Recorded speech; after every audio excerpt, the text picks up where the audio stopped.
La riqueza en el mundo está tan mal distribuida que solamente 26 multimillonarios tienen el mismo dinero que la mitad de las personas en el planeta. El hombre más rico de Colombia y el número 123 en la lista de los billonarios del mundo es Luis Carlos Sarmiento Angulo, que es dueño de un emporio financiero que incluye varios bancos, el fondo de pensiones más grande del país, empresas constructoras, agrícolas y medios de comunicación. Pero ¿cómo llegó este ingeniero civil de la Universidad Nacional a tener una fortuna de 10.3 billones de dólares en un país como Colombia, el tercero más desigual del mundo, que tiene aproximadamente 8 millones de personas en la pobreza extrema? Pues con un poquito de ayuda de sus amigos presidentes.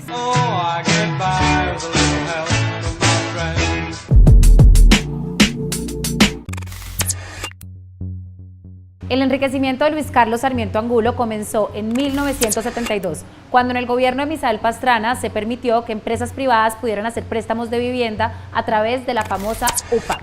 Sarmiento, que hasta entonces era constructor, aprovechó este esquema e incursionó en el sector financiero haciendo préstamos de vivienda. Pero en 1994 se hizo una reforma a la UPAC que llevó a que las cuotas de crédito aumentaran de forma dramática. Quienes adquirieron vivienda bajo esta modalidad terminaron pagando hasta el triple del valor inicial del crédito.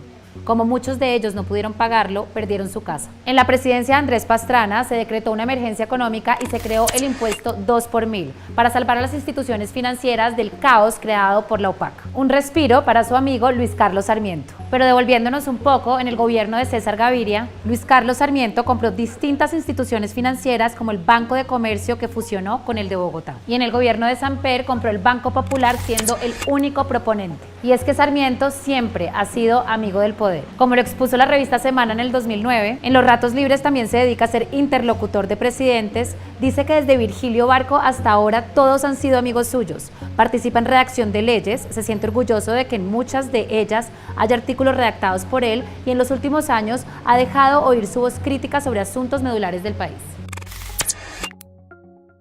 En el 2002, Sarmiento Angulo le donó a la campaña de Uribe 450 millones de pesos. Para corresponderle, Uribe lo condecoró con la Cruz de Boyacá. Reelegido Uribe, Sarmiento se convirtió en uno de los empresarios más favorecidos con el programa Agroingreso Seguro. Sus empresas lograron beneficiarse con subsidios por más de 12.000 millones de pesos. El tema generó fuertes debates en el Congreso. La Corporación Financiera Colombia, repito, colombianos, recibió 6.000 millones de créditos en el 2007 para 2 negocios en el departamento del Meta.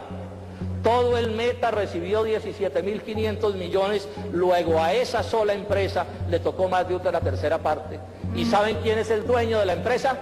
El doctor Luis Carlos Sarmiento Angulo. Desde la cumbre de UNASUR, en mayo del 2008, el presidente Uribe le había abierto las puertas de la contratación a Odebrecht, en la época, claro, en la que Lula y Chávez eran todavía sus amigos. El único camino para equilibrar esto es una gran inversión brasileña en Colombia. 4 meses antes de entregarle el contrato de la Ruta del Sol 2, el presidente Uribe recibió a Marcelo Odebrecht en Palacio con Andrés Felipe Arias, condenado por el escándalo de Agroingreso Seguro. En este negocio, una empresa de Sarmiento tendría el 33%. 6 días después de esta reunión en Palacio, Sarmiento, nuevamente agradecido, le dijo a los medios de comunicación que estaría dispuesto a apoyar una tercera reelección de Álvaro Uribe. El presidente Uribe ya está ahí y ya ha demostrado que lo quiere hacer y que lo puede hacer. Un mes y medio después, Uribe le entregó el premio Portafolio a la Vida y Obra. 7 meses antes de que se acabara su segundo periodo, el presidente Uribe cerró con broche de oro su relación con Sarmiento, entregándole el contrato de la Ruta del Sol 2. Como se puede ver, Luis Carlos Sarmiento y su hijo estuvieron en primera fila, codo a codo, con el presidente Corficolombiana, José Elías Melo,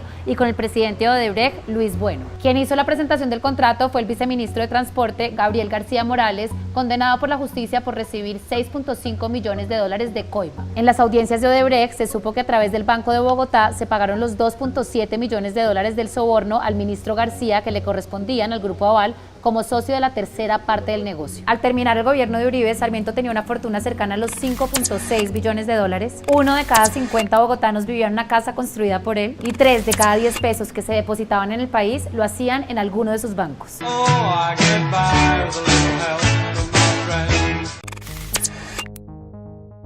En el primer gobierno de Santos, Sarmiento se posicionó rápidamente. Aprovechando una de las locomotoras de Santos, consiguió que el Ministerio de Vivienda le encargara a su fiduciaria Bogotá el manejo de los 4 billones de subsidios que se entregarían en vivienda. Eso puso a Fidu Bogotá como la fiduciaria más grande del país. El ministro de Vivienda del gobierno de Santos, Luis Felipe Henao, al salir del ministerio terminó gerenciando el proyecto de Sarmiento de un centro para el tratamiento y la investigación sobre el cáncer. Como Sarmiento siempre encuentra la forma de acercarse al poder, en el segundo mandato de Santos lo hizo a través de su abogado y hombre de confianza, Néstor Humberto Martínez, que terminó de superministro hablándole al oído al presidente. Y fue en esos tiempos cuando se hizo la adición cercana a $1 billón al contrato de Odebrecht Sarmiento para la vía Ocaña-Gamarra. Después de eso, Néstor Humberto Martínez, el hombre de Sarmiento, terminó en la terna de Santos para fiscal. El resto es historia. Tuvieron que pasar años para que el fiscal se declarara impedido en el caso de Odebrecht, en el cual se encuentra involucrada una compañía de Sarmiento. Recordemos también que la señora María Lorena Gutiérrez pasó de ser la superministra, ministra de Comercio y embajadora en Alemania de Santos, a ser la presidenta de Corfi Colombiana de Sarmiento.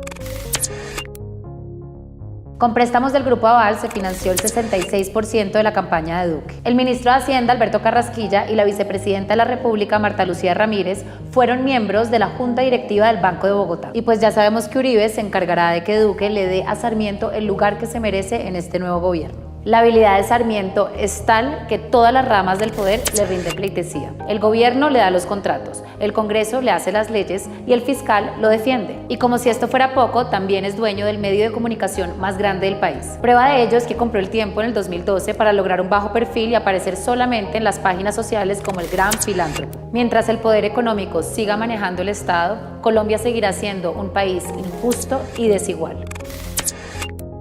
Como lo estableció la revista Semana, el magnate se mete hasta en lo más elemental, sobre todo en los temas de construcción que siguen siendo su pasión.